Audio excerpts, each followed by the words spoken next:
गोवा मुक्ति को 60 साल हुए। मैं आज जरा उस चित्र को कहना चाहता हूं। हमारे कांग्रेस के मित्र जहां भी होंगे जरूर सुनते होंगे, गोवा के लोग जरूर आज सुनते होंगे मेरी बात को। अगर सरदार साहब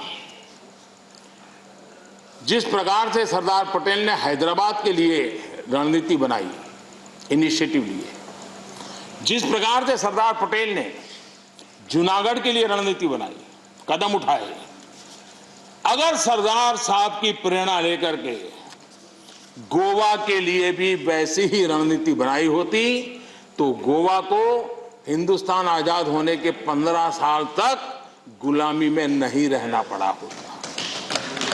भारत की आजादी के 15 साल के बाद गोवा आजाद हुआ और उस समय के 60 साल पहले के अखबार, उस जमाने की मीडिया रिपोर्ट बताती है कि तब के प्रधानमंत्री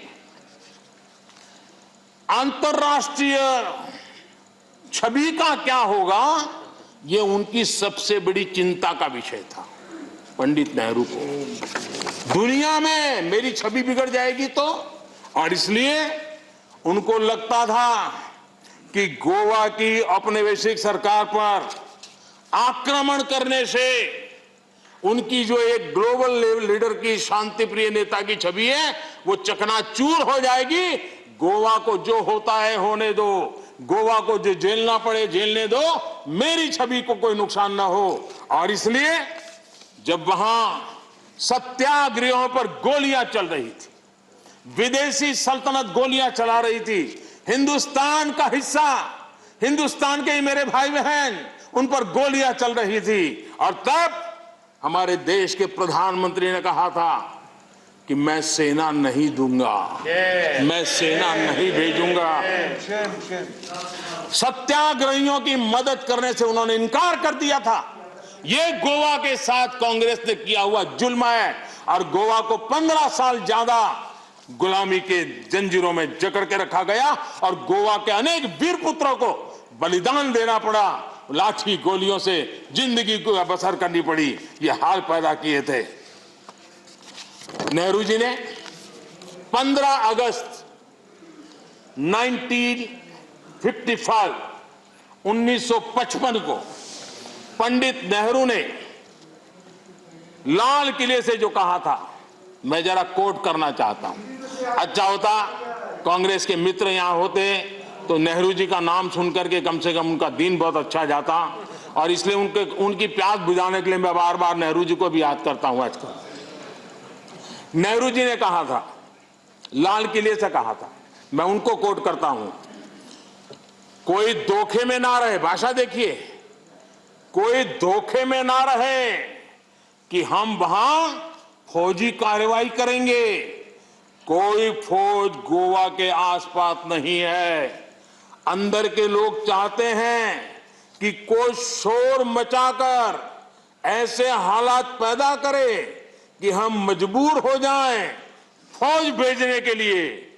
हम नहीं भेजेंगे फौज, हम उसको शांति से तय करेंगे। समझ लें सब लोग इस बात को। ये हुंकार 15 अगस्त को गोवा वासियों के एस्पिरेशंस के खिलाफ कांग्रेस के नेता के बयान है। पंडित नेहरू जी ने आगे कहा था, जो लोग वहां जा रहे हैं, लिमेज जी, लोहिया जी समेत सब लोग वहां सत्याग्रह कर रहे थे, आंदोलन कर रहे थे, देश के सत्याग्रही जा रहे थे। हमारे जगन्नाथ राव जोशी कर्नाटक केसरी, उनके नेतृत्व में सत्याग्रह हो रहा था। जो पंडित नेहरू जी ने क्या कहा, जो लोग वहां जा रहे हैं उनको वहां जाना मुबारक हो। देखिए मजाक देखिए, देश के अपनी आजादी के लिए लड़ने वाले मेरे ही देशवासियों के लिए क्या भाषा, कितना अहंकार है। वो लोग वहां जा रहे हैं, उनको वहां जाना मुबारक हो, लेकिन ये भी याद रखें कि अपने को सत्याग्रही कहते हैं तो सत्याग्रह के उसूल, सिद्धांत और रास्ते भी याद रखें। सत्याग्रह की पीछे फौजें नहीं चलती, और ना ही फौजों की पुकार होती है। असहाय छोड़ दिया गया मेरे देश के नागरिकों को। ये गोवा के साथ किया। गोवा की जनता कांग्रेस के इस रवैये को कभी भूल नहीं सकती है।